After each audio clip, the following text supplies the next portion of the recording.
आज हमारी थ्योरम है if a sequence a N converges to a, जो ए एन सीक्वेंस है वो ए को कन्वर्ज कर रही है, then there exist a positive number k and a positive integer M.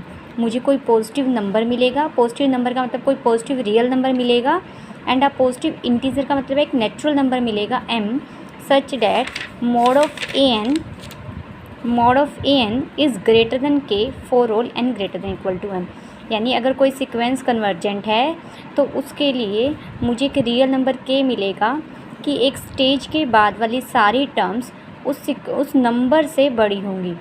एक स्टेज के बाद वाली सारी टर्म्स की मोड वैल्यू उस के से बड़ी होगी। ठीक है, देखिए सिंस सीक्वेंस कन्वर्जेंट दे रखी है, हम सीधा कन्वर्जेंट की डेफिनेशन लगाएंगे। 2.1 में हमने कन्वर्जेंट की डेफिनेशन कई बार की है। For any given epsilon greater than 0 there exist a positive integer m such that mod of A n minus a, क्योंकि ए को कन्वर्ज कर रही है तो एल की जगह क्या आ जाएगा a, less than epsilon. Epsilon तो कुछ भी नंबर हो सकता है, पर्टिकुलर एप्सिलॉन को हमने मोड a/2 ले लिया। ठीक है, एप्सिलॉन को मैंने क्या ले लिया, मोड a/2। क्लियर, इसे इक्वेशन 1 देकर आप इनइक्वालिटी है ये इनइक्वालिटी 1 कहेंगे और छोड़ देंगे। ठीक है, नाउ मोड ए से शुरू किया, मोड ए को चेक कर रहे हैं कि वो क्या होगा। मोड ए में ए एन क्वान्टिटी सब्ट्रैक्ट की और A N quantity he add की। फिर हमने मोड अलग अलग किया, that is my x and that is why, दोनों पर मोड अलग अलग ले लिया, लेकिन इसकी वैल्यू तो मोड a/2 थी, plus mod of A N हो गया। ठीक है, यानी मोड ऑफ a/2 को हम लेफ्ट में लेके जाएंगे तो mod of A minus mod of a/2 less than mod of A N हो गया। ठीक है, ये मोड ऑफ a/1 एलसीएम लेकर आप इसे सोल्व करेंगे। ये पूरा है 1 क्वांटिटी है और ये 1/2 है, उसी क्वांटिटी का हाफ है तो हाफ पॉजिटिव बच जाएगा। ठीक है, और यही मेरा वो के मिल गया मुझे कि सीक्वेंस की सारी टर्म m और m के बाद वाली सारी टर्म्स इस के से, इस वैल्यू से बड़ी होंगी। ठीक है, यही हमें प्रूव करना था। नेक्स्ट हमारी थ्योरम है if A N converges to A and B N converges to B then prove that A N plus B N converges to A plus B. देखो हमारी एक सीक्वेंस ए एन है, ठीक है, एक सीक्वेंस बी एन है। ठीक है, ए एन है वो ए को कन्वर्ज कर रहा है और बी एन है वो बी को कन्वर्ज कर रहा है। हम ए एन सीक्वेंस होगी वो होगी A1 A2 A3 up to so on. जो ये सीक्वेंस होगी वो होगी B1 B2 B3 up to so on.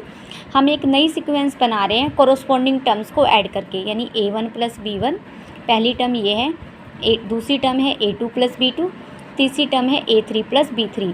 मैं इसे सी एन भी बोल सकती हूँ या फिर इन्होंने बोला हुआ है AN प्लस BN। हमने एक ये न्यू सीक्वेंस बनाई है, मुझे प्रूव करना है कि ये सीक्वेंस कन्वर्ज करेगी A प्लस बी को। ठीक है, इसका प्रूफ देखते हैं। Let epsilon greater than 0 be a given number. हमें कन्वर्जेंट दे रखा है AN A को कन्वर्ज कर रहा है और BN B को कन्वर्ज कर रहा है, तो हम दोनों के लिए कन्वर्जेंट की डेफिनेशन लगाएंगे। कोई स्टेज m1 मिलेगी कि उसके बाद वाली सारी टर्म्स का डिफरेंस A के साथ लेस देन एप्सिलॉन/2 होगा। सेम B के लिए BN सीक्वेंस के लिए मुझे कोई स्टेज m2 मिल रही है जिसके बाद वाली सारी टर्म्स का डिफरेंस B के साथ लेस देन एप्सिलॉन/2 से कम होगा। ठीक है, मैंने कल भी ये चीज़ समझाई थी कि यहाँ मान लीजिए m1 है कोई भी क्वांटिटी, यहाँ m2 है, ये दोनों नेचुरल नंबर है। ठीक है, ये मान लीजिए कल भी समझाया था कि 5 है, 5 के बाद वाले सबके लिए ट्रू है, और ये 7 है, 7 के बाद वाले सभी के लिए ट्रू है। जो 5 के बाद वालों के लिए ट्रू है वो 7 के बाद वालों के लिए भी ट्रू होगा, यानी m1 और m2 जो इनमें से मैक्सिमम होगा उसके लिए दोनों रिजल्ट साइमल्टेनियसली होल्ड करेंगे। ठीक है, हमने दोनों के लिए एक स्टेज ढूंढ ली जिसके लिए दोनों रिजल्ट होल्ड कर रहे हैं।